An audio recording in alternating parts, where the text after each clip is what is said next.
오늘 우리에게 주신 하나님의 말씀은 로마서 12장 11절에서 12절입니다. 부지런하여 게으르지 말고 열심을 품고 주를 섬기라. 소망 중에 즐거워하며 환난 중에 참으며 기도에 항상 힘쓰며. 아멘.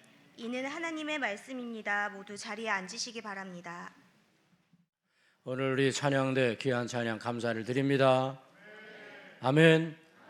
네, 날씨가 참 좋죠. 나들이 하기 딱 좋은 날씨인데 오늘도 이렇게 하나님 앞에 나와서 예배하는 우리 성도 여러분들, 하나님이 기뻐하시고 우리 예배를 받으실 줄 믿습니다. 무엇보다 우리의 삶의 가장 최고 우선순위는 하나님을 예배하는 것임을 언제나 기억하고 예배하는 우리 성도들 되기를 바랍니다. 우리는 세월에 대해서 무심할 때가 참 많습니다. 어버이의 늙으심을 생각하지 않고 자신의 젊음만을 생각합니다. 마냥 어버이는 변함없이 같은 세월을 사는 듯한 그런 착각에 빠져 있곤 합니다. 그래서 내가 좀 더 잘 되면 효도할게요. 오래오래 사셔야 돼요. 그런데 이미 때는 늦은 것입니다. 우리가 한 살 더 먹는다는 것은 어버이가 그 두세 배의 나이를 짊어지고 가는 것이라고 할 수 있기 때문입니다. 작년 4월에 저희 어머니가 불현듯 제 곁을 떠나셨어요. 아버지께서 먼저 하나님 나라로 가신 후에 홀로 한 10여 년 그렇게 잘 지내고 계셨는데 어머니는 항상 긍정적이시고 참 밝은 분이셨어요. 제가 거의 매일 전화를 드렸는데 한 번도 힘들다, 어렵다 이렇게 하신 적이 없습니다. 왜 힘들지 않았겠어요? 왜 어려움이 없었겠어요? 그런데 늘 잘 지낸다신답니다. 제가 좀 서울에 오셔서 며칠이라도 좀 지내다 가세요. 그러면 아니, 나는 여기가 참 편하다. 여기서 우리 성도님들 만나서 함께 속회도 드려야 되고 또 이것저것 모임도 많아. 사실 혼자 계셔서 쓸쓸하지 않으시냐고 그러면 괜찮다고 합니다. 많이 쓸쓸하셨을 텐데 밤이면 조금 그렇다 그러셨던 거예요. 그런데 이제 아버지 곁에 가셨습니다. 여기서 쓸쓸하게 사시다가 이제 아버지 곁에서 행복하게 지내실 걸 생각하면 감사한 마음입니다. 돌아가신 아버지는 참 행복하게 사신 분이셨어요. 아내 잘 만나서 행복했어요. 새 아들 잘 된 것 보시고 행복하셨을 거예요. 또 신앙생활 참 열심히 하셨어요. 그래서 교회 집사가 되고 권사가 되고 장로가 되고 그러면서 또 찬양대 하시면서 또 때로는 교회학교 교사도 하시면서 그러면서 여러 가지 직분과 사명을 기쁨으로 감당하면서 사셨으니, 그러다가 하늘나라로 가셨으니 얼마나 행복하게 사신 분입니까? 저희 아버지는 칭찬을 참 잘하신 분이에요. 감탄하시고 찬사를 막 잘 보내시는 분이셨어요.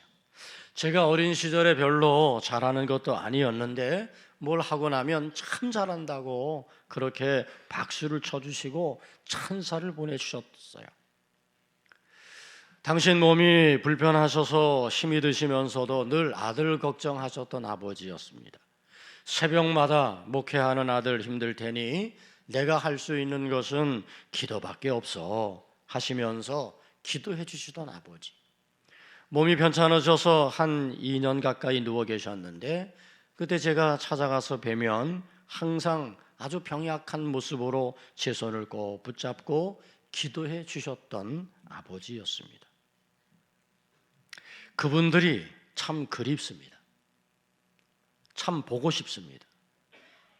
그래서 이제는 사진으로나마 제가 보고 싶은 마음을 달래곤 합니다. 어머니의 예쁘게 웃으시던 모습이 제 사진 속에 있어요. 코스모스가 피어있는 가을에 이렇게 고개를 숙이시고 소녀처럼 미소를 지었던 그때 88세의 노모였는데 그 미소가 지금도 제 가슴에 남았습니다. 저는 그 사진을 보면서 미소 짓습니다. 그런데 또 한편 제 마음이 저려집니다. 아버지, 어머니 참 좋은 분들, 고맙고 감사합니다. 지금 생각해 보면 살아생전에 잘해드렸어야 되는데, 저렇게 훌쩍 떠날 줄 알았으면 조금이라도 더 잘해드렸어야 되는데, 떠나시기 이틀 전에 만나 뵈었을 때에도 좀 더 맛있는 것 대접해드리고 했더라면 얼마나 좋았을까 후회가 됩니다. 한나라 때 한영이 지은 시 가운데 이런 시구가 있어요. 나무가 고요하고자 하나 바람이 멈추지 않고, 자식이 효도하고자 하나 어버이가 기다리지 않는다. 사랑하는 성도 여러분, 효도는 살아생전에 한 겁니다. 돌아가신 뒤에는 하고 싶어도 하지 못해요. 후회하지 말고 지금 부모님 살아 계실 때 효도하세요. 부모님을 기쁘게 해드리세요. 저는 이 이야기를 할 때마다 유행가가 생각이 나요. 진리처럼 들려. 있을 때 잘해 후회하지 말고, 가까이 계실 때 잘할 걸 그랬어. 있을 때 잘해 후회하지 말고. 있을 때, 뭐 여기 우리 노모분들, 어르신분들이야 뭐 이미 어르신들 다 떠났으니까 참 나하고는 별로 해당되는 게 없지. 그렇지만 우리 자녀들이 잘 있을 때 잘하면 좋겠죠. 그래서 자녀들이 여기 와서 들어야 되는데 말이야. 어버이날에 아들에게서 카톡이 날라왔어요.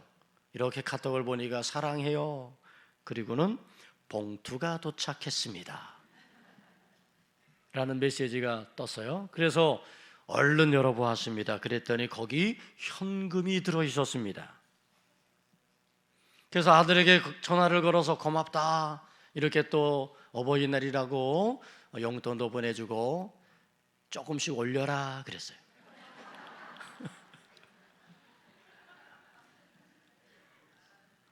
둘째 아들내가 화요일 어버이날을 지나서 화요일 저녁에 저녁 대접을 하겠다고 찾아왔어요.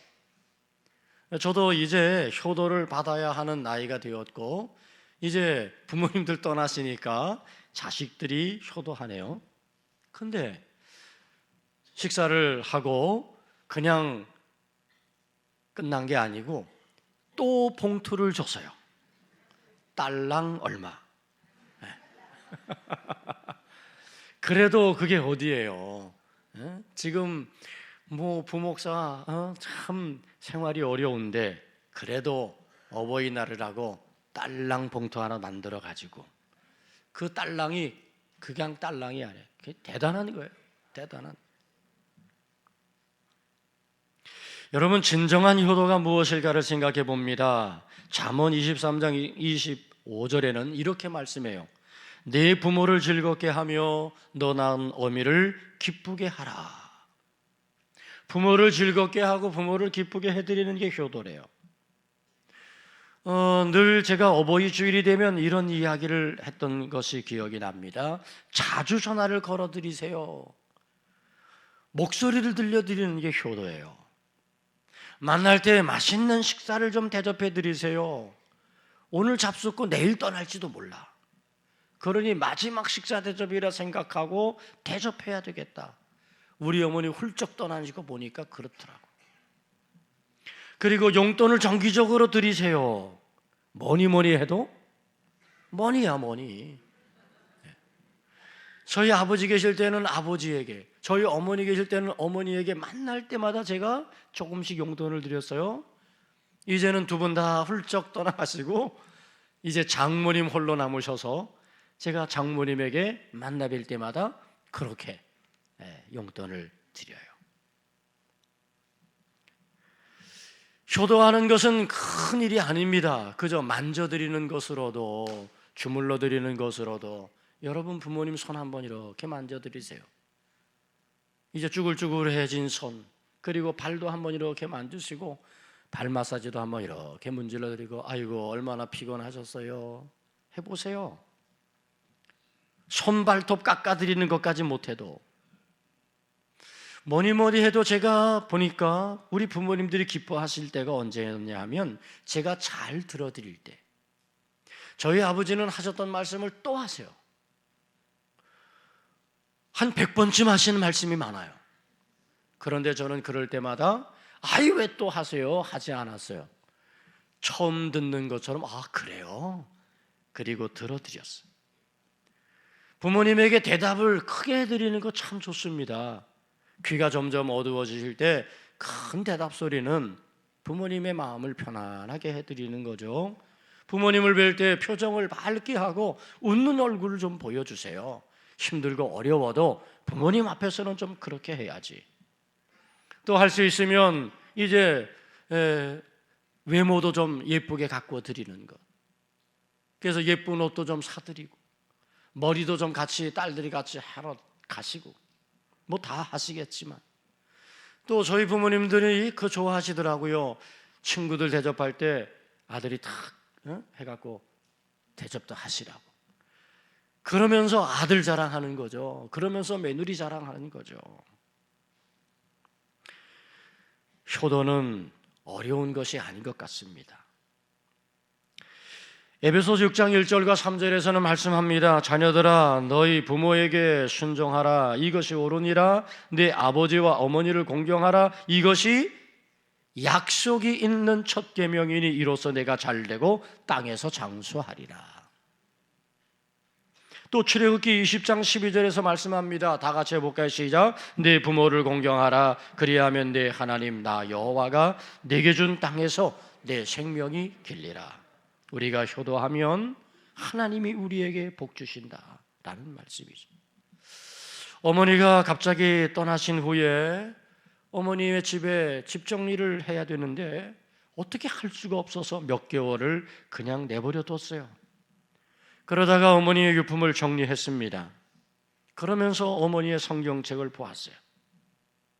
어머니의 성경책 갈비 속에 작은 쪽지가 발견되었고 그 작은 쪽지에 적힌 성경 구절이 눈에 들어왔어요.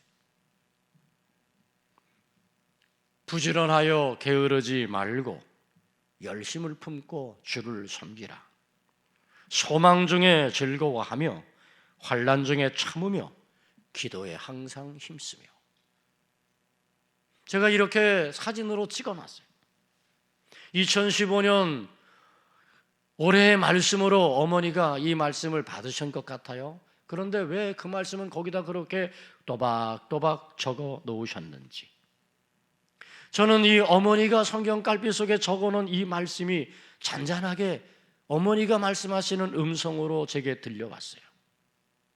저는 오늘 어버이 주일을 맞아서 이 어머니의 성경책이라는 제목으로 어머니의 성경책 갈비 속에 쓰여졌던 이 로마서의 말씀을 가지고 함께 은혜 나누려고 합니다.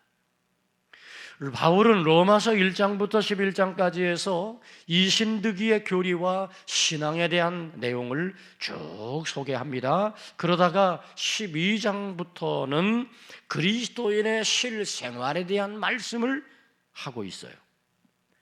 하나님께 드리는 영적 예배가 무엇인지를 말씀하는 것으로 로마서 12장 1절이 시작되고 있죠. 우리 한번 다 같이 읽어볼까요? 로마서 12장 1절 시작. 그러므로 형제들아 내가 하나님의 모든 자비하심으로 너희를 권하노니 너희 몸을 하나님이 기뻐하시는 거룩한 산 제물로 드리라. 이는 너희가 드릴 영적 예배니라. 너희 몸을 하나님이 기뻐하시는 거룩한 산 제물로 드리래요. 이것이 너희가 드릴 영적 예배래요.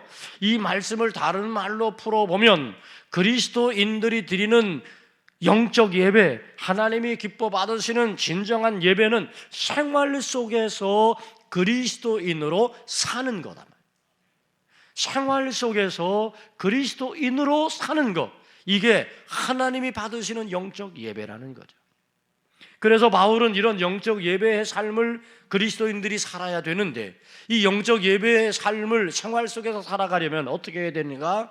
하나님의 선하시고 기뻐하시고 온전하신 뜻이 무엇인지 분별하도록 하라 라고 권면합니다. 그러니까 하나님의 뜻이 무엇인지를 분별하고 그것을 따라서 우리가 그리스도인으로서 우리의 생활 속에서 그 하나님의 선하시고 기뻐하신 그리고 온전하신 뜻을 이루는 삶을 살아가는 것, 이것이 바로 하나님이 받으시는 영적 예배라는 거죠. 저는 아버지의 성경책을 지금 납골함에 이렇게 잘 보관하고 있어요. 성경을 많이 읽으시던 아버지, 성경을 많이 필사하시던 아버지의 모습을 저는 기억하고 있습니다. 그리고 어머니가 쓰시던 이 꽃무늬 성경책은 제 서재방에 지금 놓여 있어요. 이제 아버지가 있는 그 성경책과 함께 납골함에 이 성경책도 넣어서 그것을 계속 저희가 보려고 해요. 어머니의 성경책 갈피에 발견된 이 쪽지의 말씀, 저는 이 말씀을 어머니가 제게 주시는 말씀으로 받고 싶은 거죠.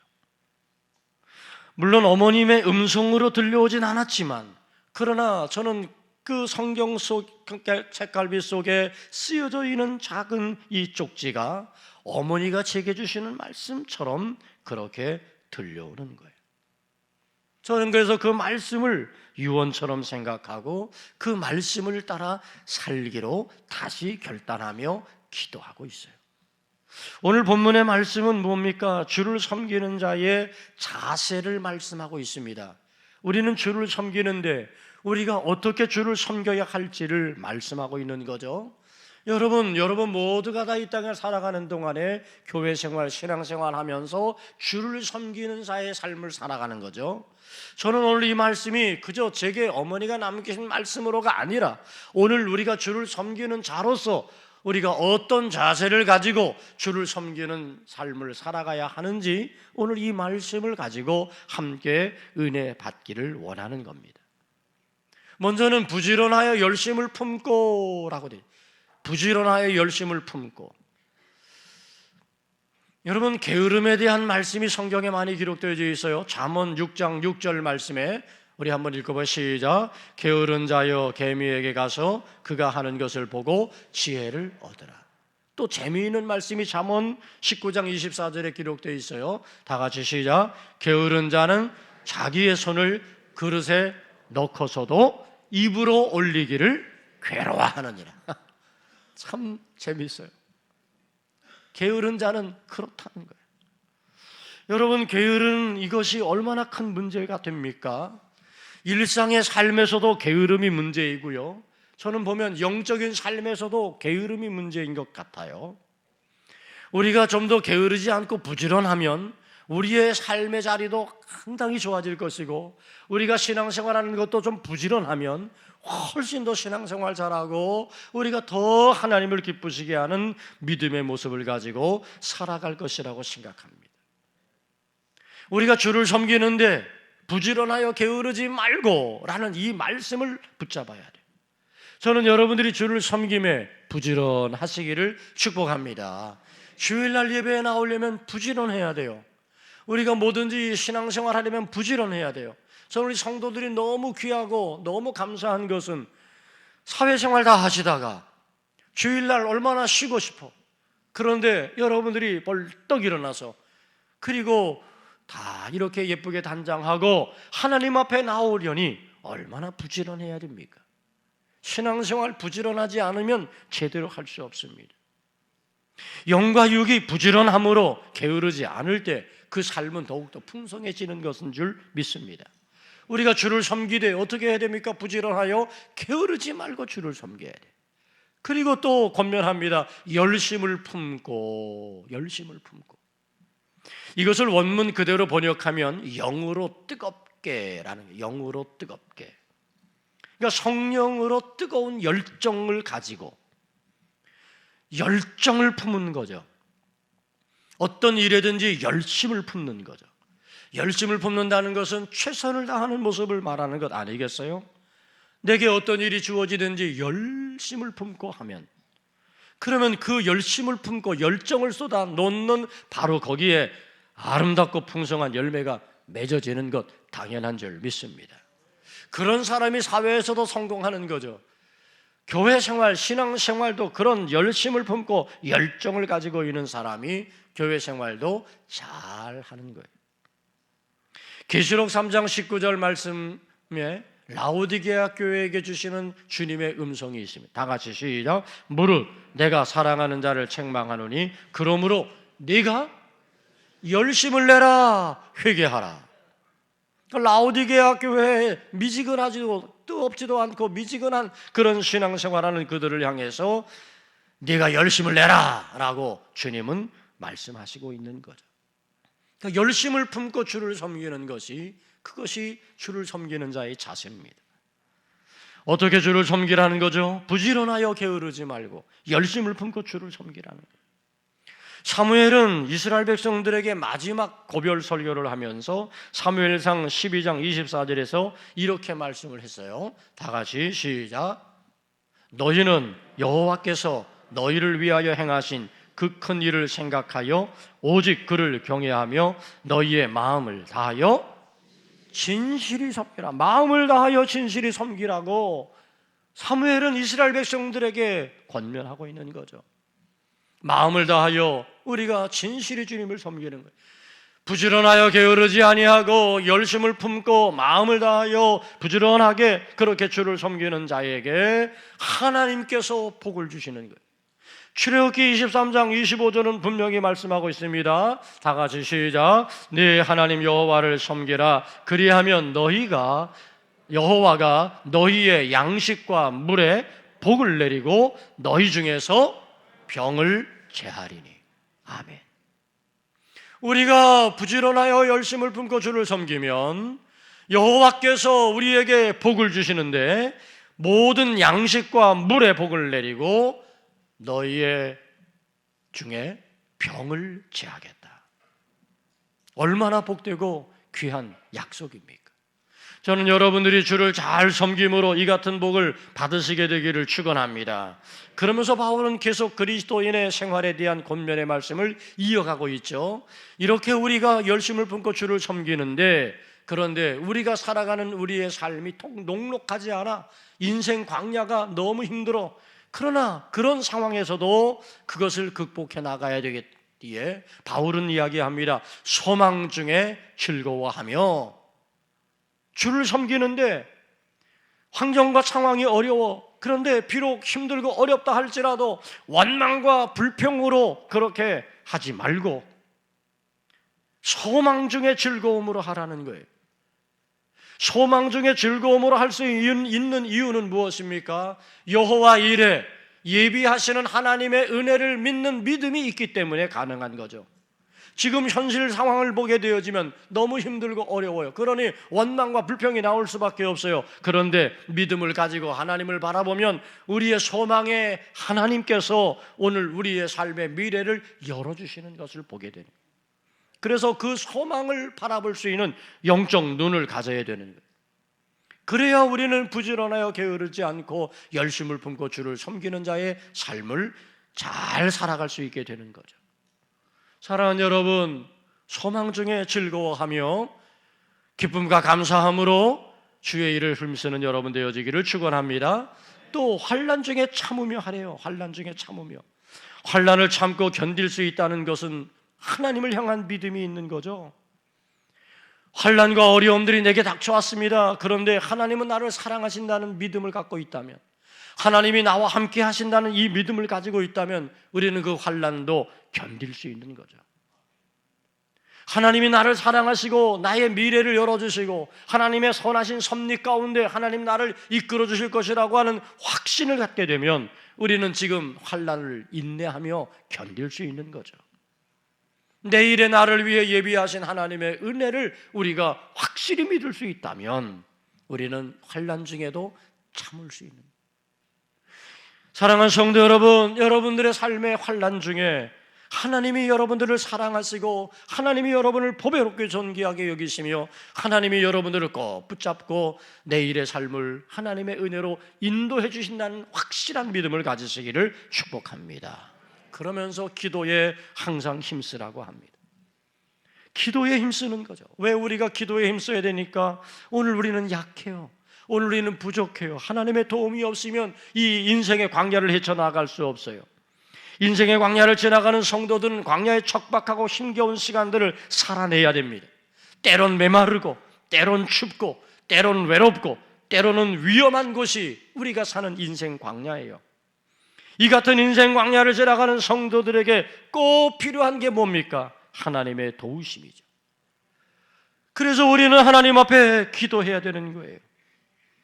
소망 중에 즐거워하며 환난 중에 참으며 기도를 힘쓰면서 우리는 이 거친 인생 광야를 지나고 마침내 하나님의 약속을 성취하는 축복자가 되어야 할 줄로 믿습니다. 척박한 인생 광야를 지나가는 사랑하는 성도 여러분, 저는 오늘 바울이 로마서를 통해서 우리에게 주시는 이 말씀을 여러분이 마음판에 팍 새기고, 그리고 여러분들이 그 말씀 따라 주를 섬기는 자로 소망 중에 즐거워하며 환난 중에 참으며 기도를 힘쓰며 인생 광야를 멋지게 헤쳐가게 되기를 주님의 이름으로 축복합니다. 저 자신도 어머니의 성경책 갈피 속에 있는 이 말씀을 마음에 새기고 결심합니다.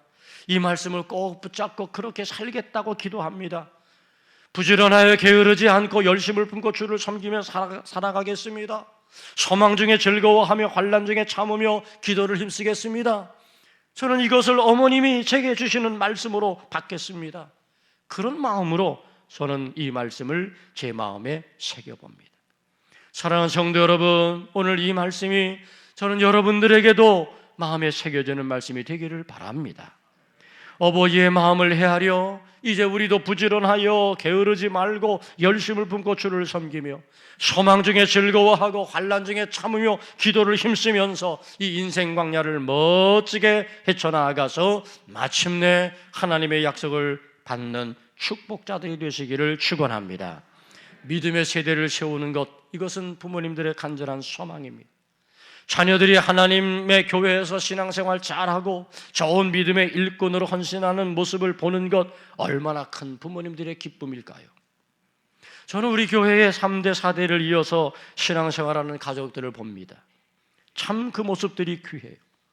특별히 가장 연로한 할아버지 할머니들이, 손자 손녀들이 교회에서 신앙생활 잘하는 모습을 보고 아이들이 와서 발표도 하고 아이들이 여기서 점점점 신앙이 성숙해지는 모습을 볼 때 그 얼굴에 환한 미소가 깃들어지는 것들을 봅니다.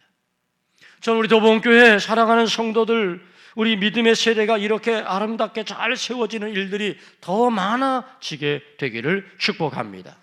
앞으로 우리 교회에 계속 믿음의 세대가 이어지는 복된 일들이 많아지어 하나님께 영광 돌릴 수 있게 되기를 주님의 이름으로 축복합니다. 말씀을 정리합니다. 여러분, 살아생전입니다. 살아생전. 계실 때 잘해야 됩니다. 떠나고 나면 후회 한들 소용이 없습니다. 효도는 어려운 게 아닙니다. 조금만 마음을 배려하면 얼마든지 부모님을 기쁘고 즐겁게 해드릴 수가 있습니다. 무엇보다 가장 좋은 효도는 어버이의 그 마음을 헤아려 우리가 부지런하여 게으르지 말고 열심을 품고 주를 섬기는 겁니다. 소망 중에 즐거워하고 환난 중에 참으며 기도를 힘쓰며 살아가는 믿음의 세대로 잘 세워지는 것, 그것이 바로 부모님의 큰 보람이고 기쁨이 될 줄로 믿습니다. 신앙생활 잘해서 하나님 아버지께 영광을 돌릴 뿐만 아니라 육신의 부모님에게 효도하는 우리 성도들 모두가 되기를 축원합니다. 기도하겠습니다. 좋으신 아버지 하나님, 부지런하여 게으르지 말고 열심을 품고 주를 섬기는 성도가 되게 하여 주옵소서. 소망 중에 즐거워하며 환난 중에 참으며 기도를 힘쓰며 인생 광야, 이 거칠고 어려운 시간들이지만 우리가 믿음으로 끝까지 승리하는 믿음의 자녀들로 든든히 서게 하여 주옵소서.